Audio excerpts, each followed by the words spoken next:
So sometimes you just got to get creative and be willing to sacrifice a little bit so that you can get the big thing in return. Exactly. No. What are you willing to give up to get what you Yeah. want? It's big.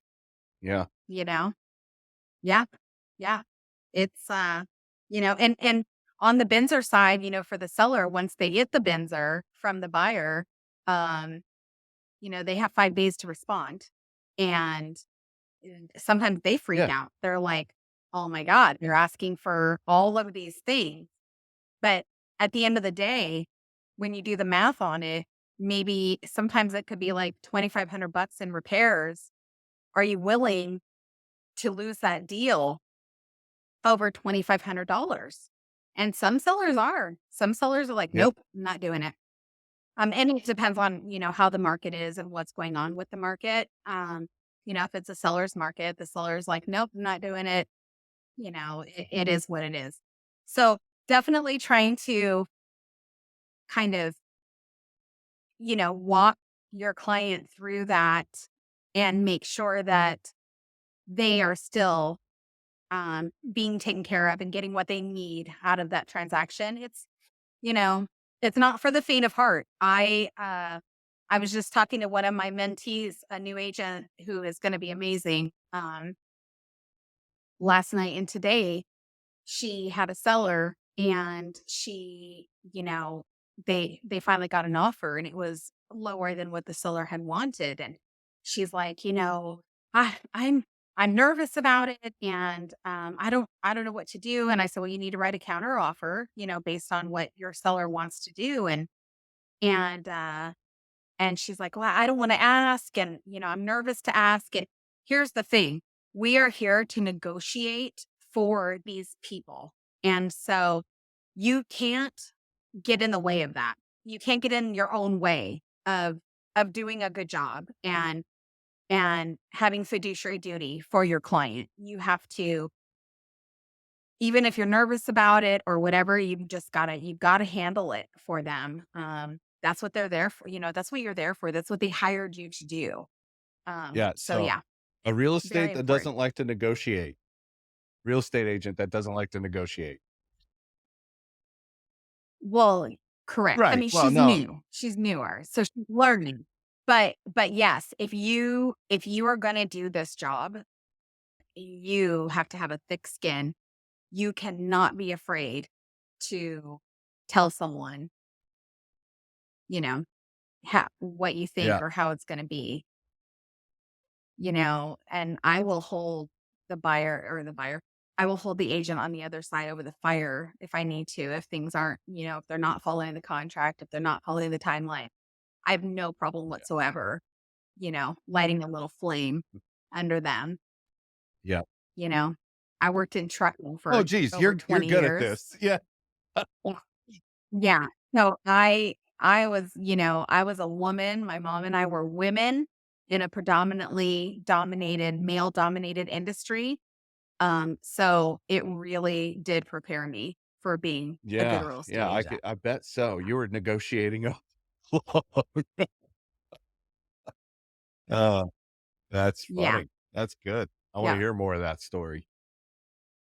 Yeah. All right. So we're to number one. What is the top one? The top one, buyers and sellers letting their emotions dictate their decision.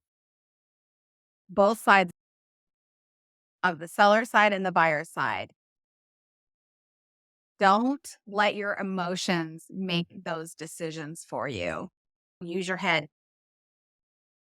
Let me show you the facts. With stuff like this, it's black and white.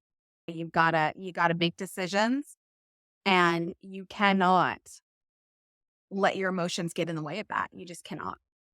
So I've had a lot of people cry, scream, cuss, walk away, hang up on me, not Right. because they're mad at me, but just because they're so flustered over something. And that's the worst time to make a Yeah. decision. So, yeah, don't let your emotions dictate. So, as an experienced real estate agent, how do you help your clients when they get to a point where they become emotional rather than logical in this process? Well, I offered to bring them a bottle of No. scotch or whiskey, but, sometimes I don't drink, but you never know. No, I'm kidding. Um, you know, I try to stay very calm, very even keeled. So when they're getting ramped up, I'm usually Ramping down. Yeah. very calm. Yeah, I'm very calm. And sometimes they need to ramp up, and I just tell them, "You go scream into your pillow, do whatever you need to do, and then give me a call right back, and we'll talk about it." Um, it always depends on their personality, but I always try to bring them back down and say, "Listen, this is not the end of the world. We are going to get through this. Remember when we talked, when we first met, and we talked about some of the key points, in me helping you." And I say, if things get squirrely, things go off the rails, I'm going to get them back on the rail. But I need you to jump on here with me and help me to do that.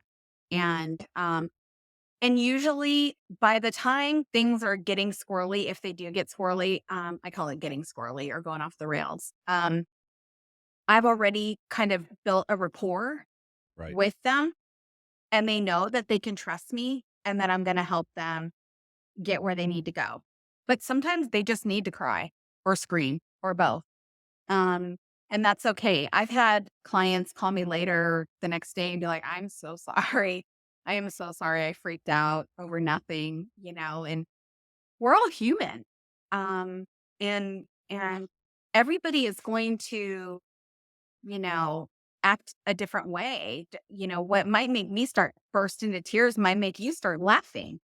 So letting their emotions dictate their decisions, never a good idea, big mistake, but it's gonna happen.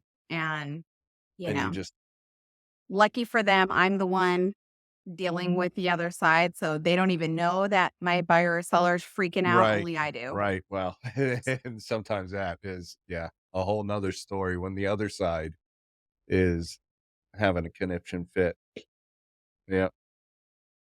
Your peace of mind home buying process, what is that? And why do you do that for your clients? With my peace of mind home buying process, number 1, we have the why meeting. Why are they doing what they're doing, buying or selling?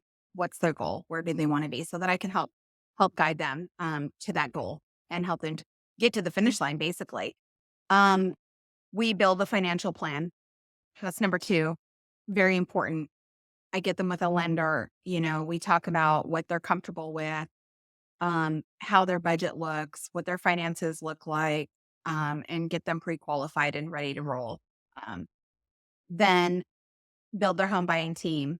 That is part of getting them with the lender also, but also with movers and the escrow companies and home warranty companies and all of those things that they're going to need with their new home. Then we set up the search. We find a home for them, take them out, look at properties. I take a lot of notes for them. They also take notes, but I also will take notes for them on, because it gets a little confusing, when by the time you've seen house number 5, you're like, they all blend together. So I find their home, we go under contract, we secure the close, and that's always so much fun. So yeah, that is the peace of mind home buying process that I do with all my clients. That's awesome. Well, thank you for your time today.